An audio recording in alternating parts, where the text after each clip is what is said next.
much. I would like to congratulate Mr. Milius for organizing this international conference, and I also would like to thank you for allowing me to invite you to jump into the German system. And let me say, I will show you some facts and figures, of course, try to show benefits of our system, give you a glimpse of the comprehensive legal framework that is there and necessary to run such a system. Also not hide from you some current challenges we have in Germany facing with the system. Mention 5 key quality features the system has, and not stay only with Germany, but go into some bilateral relations with Greece, as we have some bilateral cooperation in doing that, and cooperation partners are active here. And bring a little focus on the integration of refugees and migrants issue, as this is of high interest and very up to date now as a challenge. So that's the agenda. Now some facts and figures. More than half of the population enters the work life during a dual vet. That's 52.4%.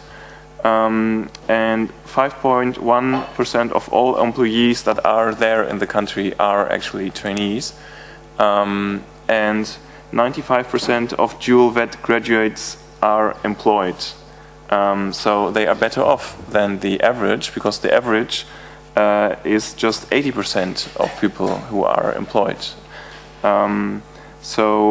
We see that vet guarantees entrance into the work market, and it's explaining in part the very good or the very low unemployment rate we have in Germany, which is the second lowest in the EU after the Czech Republic, actually.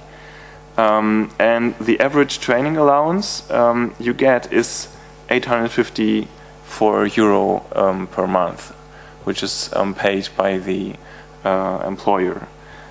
So on the part of the employers, they hire 68% of their dual vet trainees as temporary or permanent staff immediately after training. And when we see it from the financial and the business side, 70% of their investment is refinanced in a way by the productive contribution trainees make during the training period already. So from a very employer view, this is also a big benefit. Then the government, of course, comes in, and the shares are clear that the vet system is run financially by work life, by businesses, by the employers. They pay the social contributions, they pay the vet payments to their to the people working there, and public expenditure is 4.75 billion, but it's not the federal government that pays this money, it's the 16 federated states that are more active in this field, and they provide 2.9 billion euro a year for the 1,550 vet schools that are there in Germany. And they have an expenditure of 1.85 billion a year for steering, monitoring, and further supporting measures in the system. And let me mention that there are over 330 different vet professions that you can learn in Germany, and that you can only learn via vet. So I skipped a bit the history, not to tire you, but vet has been developed by self-organization of professional groups since the Middle Ages. So it's not state-introduced; it's self-run by the professions, there is even a specific provision in the civil code in Germany that pupil can enter, because the question of ages has been asked, they can enter as early as 14, 15 years old. So we have a specific provision in our civil code to allow these people to be treated as grown-ups in the specific work context. So it's a very specific approach. Of course, this is a parallel system. You go to the job training certain days a week, and you go to the school that is run by the state some other days a week. So benefits of dual VET, as we see them for trainees, they of course gain professional occupational proficiency. They learn how to identify with the company and with their occupation, and they become capable and certified to access different occupational and educational opportunities. The employers gain highly competent employees. They save recruitment and retraining costs, and they realize high return on investment in the long run. And the government, of course, reaps to political rewards of positive economic and social impacts. The labor market needs are met, and the government, or for example, the employment agency and the Ministry of Labor gains early indications of labor market demands and supply because the trainees are chosen by the businesses. There's no state plan how many VET places do we need there and do we need there, but it's the businesses that decide they want to offer such a number of VET places because it's correspondent with their real needs. So the legal framework, I make this very short. Protection of Young People at Work Act, Trade and Crafts Code, Collective Agreements Act. The role of the social partners is very important here. Act on provisional settlement of the regulations, and the role of chambers of industry and commerce is very important here too. And of course regulation on vocational schools. So what are some challenges for the dual VET system? Because Germany is supposed to have certainly one of the best systems in the world. I'm not, you know that, I can say that, I think. But there are challenges. From the trainees, how can they find a dual VET training place that corresponds to their wishes and their ideas for their work life? There are increased demands at workplace to have higher qualifications, to know foreign languages. This is difficult for certain trainees that just come out of the most basic school provisions in Germany. The employers on the side, they have the problem to find young people for dual VET who have to be competent enough to have the skills, the knowledge and the attitudes necessary for being integrated at work at a rather early age. How can we include disabled people in such a system where the role of the employers is so important? And of course, I will come to that later, to include large numbers of migrants who have entered the country since 2015. Of course, the government has to deal with the unexpected shortage of skilled workers we see and we will see in Germany during the next decades to come. Demographic change is happening in Germany as it is happening in Greece. We see that more young people choose university rather than dual VET. That's also a challenge for the system, to have access to young people entering the system. And there are strong regional disparities also in Germany. But I don't want to leave it with challenges. I want to come also to the quality features of dual VET, the strong points. So the cooperation of the government, of the business community and of social partners is very important. All these actors are set together. They together build, for example, the examination boards in exams for these pupils. They together set the VET standards to be achieved. There is a learning within the work process that is very successful. There is a broad common acceptance of national standards. Dual VET standards are worked on together.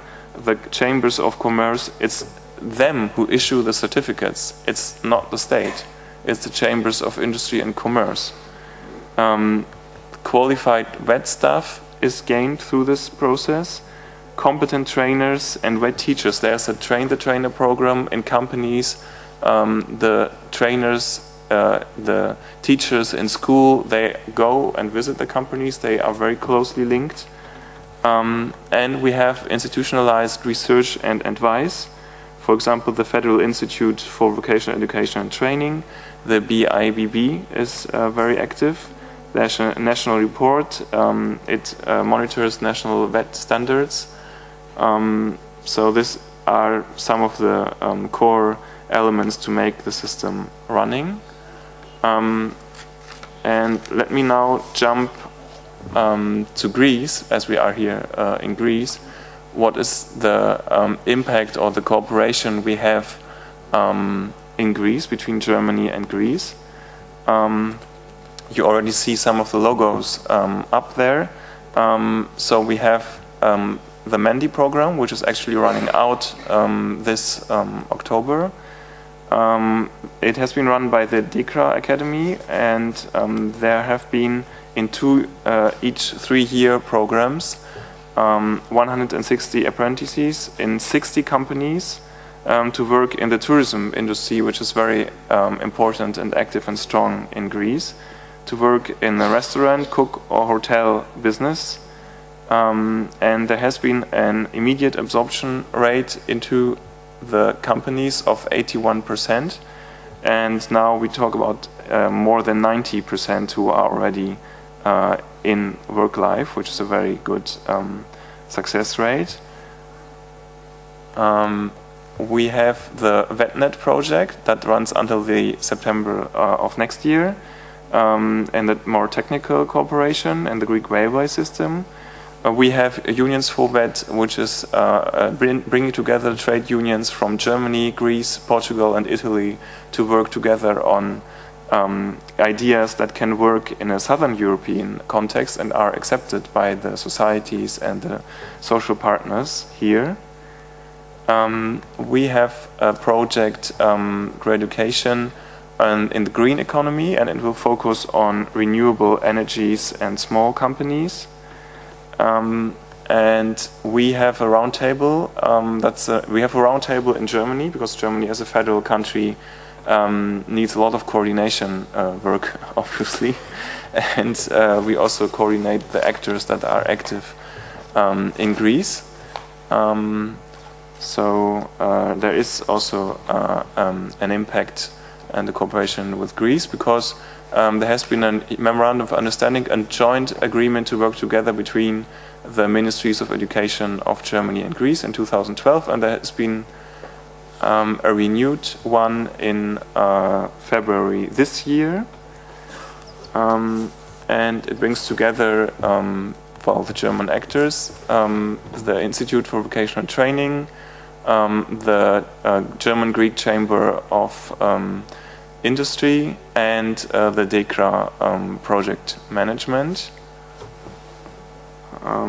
So in the interest of time, let me jump to the next subject, which is integration of refugees and migrants. And this is a huge challenge in Germany, because when we see the numbers, and there have been new numbers just yesterday, so it's not 1.2 million, it's 1.6 million refugees and migrants who have entered Germany since the beginning of 2015.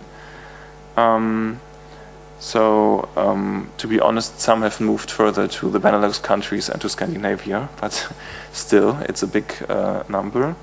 And when we compare it to Greece, it has about 60,000 due to the last government numbers. And some will go for relocation, but still a significant number, mainly also those from Afghanistan, will stay in Greece. So we have a common challenge here. And how do we do it, and how do we see it with the refugees and migrants? We believe that work and vocational education and training are best keys to integration. Integration is a comprehensive process, and we have developed different programs that take into account the perspective to stay in Germany, because we have asylum seekers When we see the countries of origin of Syria, maybe they have more than 90, nearly 100% chance to get asylum. So we invest in them to be integrated into society. Others coming, for example, from the Maghreb states, Morocco, Tunisia, they have a very low chance to get asylum. So we have a variation of programs that are offered. And these were codified in a law on integration in August last year. And we try to make quicker decisions here to promote integration. We have the principle to demand and support this combination in our social system.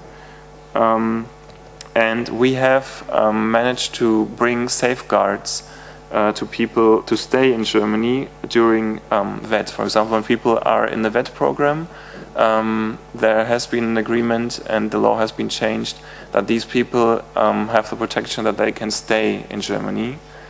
Nevertheless, what the asylum procedure will bring for an outcome, so that there is a security for employers that they don't invest in people and then they are taken out of the program. So again, some challenges and solutions.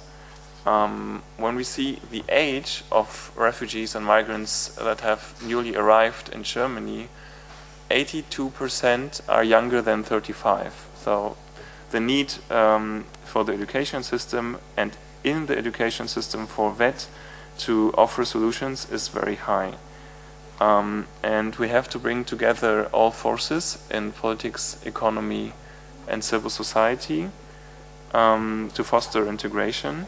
And the German government sees this as a two-sided process. So we offer support to refugees, but we demand respect for our rules and systems also from the refugees. The school integration of refugee children is very important. There are different approaches in every 16 federal states because the competence for schools is exclusively at the 16 states and not at all at the federal government level. We offer training programs into the VET system. We have different programs. I will come to them in the next slide. And the demographic change and the need for skilled workers offer some incentives for the government and also for employers to invest in these refugees and to see them also as a chance for the German labor market. So what are the programs? I will just show them quickly because it would take too long to explain them. There's a variety of programs developed by the German Labor Agency, by the German Asylum Authority, and by the social partners, the trade unions and the employers' organizations jointly, which offer VET, which offer language courses, and which are paid also not only by the German state, but we also use European social integration funds.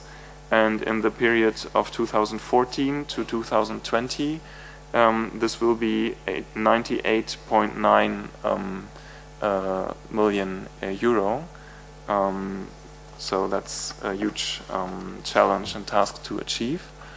And so I thank you for your attention. I'm there for any questions you may have, and look forward to our discussions.